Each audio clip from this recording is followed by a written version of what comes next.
G'day everyone, this is Rising Fun Gaming. We're back for another one. This time around we're out in the Volcanic Hollow and we're facing up against an Ignactor. Straight from 3rd generation, good to see him back in Monster Hunter Generations. Quite a few people that entered into the franchise playing first in 4th gen might not have had a chance to go back and check this guy out, what he was like in Tri-G 3 Ultimate. He's quite a fun guy. It's kind of a shame that they didn't bring his 3rd gen volcanic map with him, however. Really enjoyed fighting him out there, but nevertheless we've got him in the Volcanic Hollow today, 4th gen Volcano, and what we're going to do is get him up here. So one of the really dangerous, annoying things to do when fighting this guy is having to deal with these little cousins, I guess you'd call them, the Uroctors. And because we're running a bow set that has peak performance on it, we don't want to deal with them so much. We could always kill them in the early stages of the fight, but then they're just going to spawn right on back and jump from underground and hit me in the ass, taking away my peak performance. That's a valuable 20 raw. Alright, so we're going in with the Mizutsune bow. A watery bow, which will put us in good stead because this guy hates water. We're going to be saving our power-coated arrows as much as possible for the head and chest, which are his weak spots. And that's going to be exceptionally important to us here because we want to take advantage of the weakness exploit on this mix set that I'm running today. I knew he was going to do it eventually. Dang it! Yeah, he doesn't mind rushing up and chipping me out of my full health to get rid of that peak performance, the cheeky bugger. So we'll just heal up real quick here. But yeah, this is a Leviathan type monster and he's exceptionally interesting for many a reason. Not only does he have this kind of different state of hard versus soft lava on his body, you can just see it going from the latter to the former there. He's also very adept at doing these slides along the ground, as you just saw there, which is a characteristic move of all the Leviathan monsters. But not only can he slide above ground, but he can screw attack through under the ground and into the freaking ceiling and stuff like that. He's a fire Leviathan drill thing and he's a pretty interesting fight. I'm especially fond of his little clack that he does with his mouth. It's very endearing for some reason to me. Let's try to get him back up here. Another good reason to have him up here is there's a lot of kind of running water here, so if we do get that fire blight, single roll into that, we'll get rid of that ailment. Here he is. So yeah, it's really nice if you're soloing and you're trying to maintain potential. Just bring him up to this part of the map. He'll stick around here for a good portion of the fight, I'd say.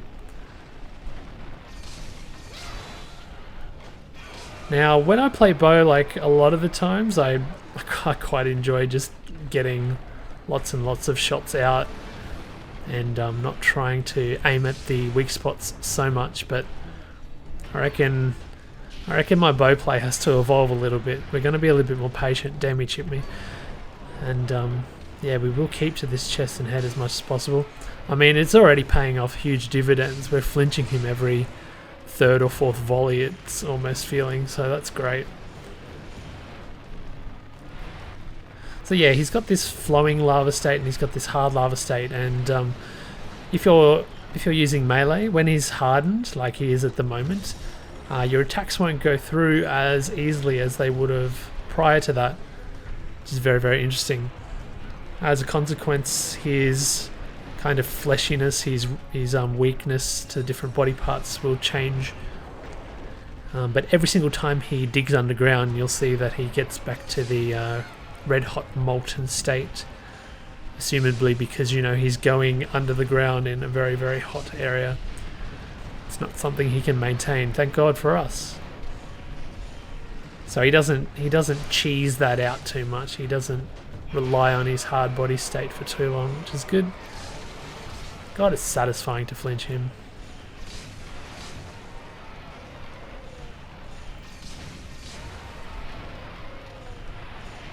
So yeah, I think he's definitely at his best and most enjoyable to fight in the 3rd generation Volcano. I guess he's okay here, but it's kind of really annoying to fight him on inclines and ledges and stuff like that. But I guess that's just one of the obstacles and challenges we get to, finger quotes, enjoy with 4th gen onwards.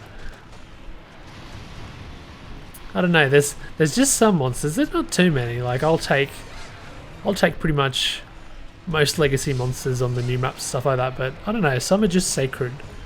Like this guy. I just like him too much in his first encountered environment, I guess you'd say.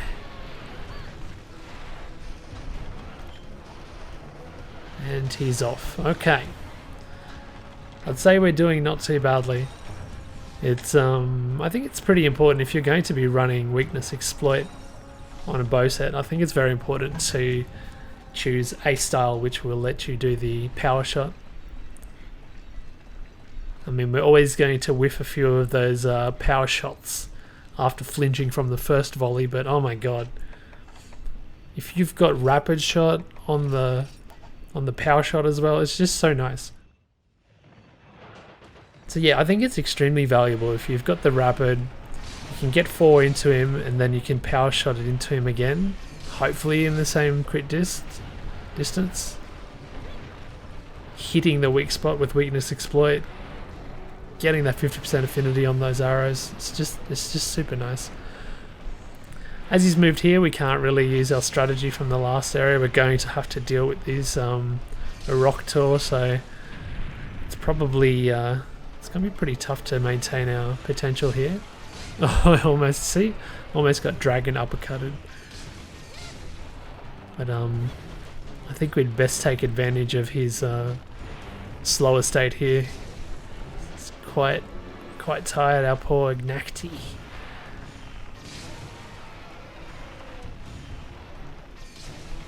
Actually, I should go a trap whilst he's in. Nah, I bet by the time I get it down... Yeah, I think by the time I'm going to get it down, he's going to snap out of it, I reckon. But we will go for it. Just sort myself out with the elemental coating real quick. We'll plant this one right in his chest. Hopefully he doesn't. He does. Okay, he's coming for it. Good boy, good boy. Let's heal up, get our potential. Bnahabra, please don't. Ah, I thought it'd be the Oroctor. If anything, it would be the Oroctor, but it was a freaking Bnahabra. Oh well. I think at this point, 150 health is just a dream. Alright. Accelerate 3. God, I love this hunter art. It's almost Wolf's Maw status for me. In terms of, you know, there's just no competition for the other weapon specifics for this one. There's a Oroctor, they're coming close, but they're not quite getting me. It's not very characteristic of them. They always seem to hit me when I'm a gunner. Oh well, saves me having to swear on this YouTube video, doesn't it? I got an intense hatred for those guys. I quite enjoy when he does that move where he's just walking forward and continuously pecking at the ground, because it keeps him open for a really good amount of time. One tricky thing about this guy too, when you're fighting him for the first time, wow, that's it, is his you see his slip and slide all over the place. He'll look like he's lining you up in one direction and then he'll kind of slither in the other direction. It's definitely taken me quite a few knockdowns to realise his hijinks. But that's going to be the guy. Oh damn, I didn't make it in time. He's got this really cool animation where the lava on his face and everywhere else sort of cools down as he dies. We'll get that in the next video, hopefully. But yeah, that's going to be it. That's our high rank one. We'll be back with the hyper version, of course, in the next video. I think I'm going to use LBG against him.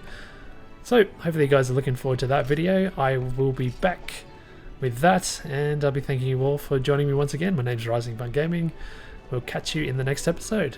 Goodbye for now.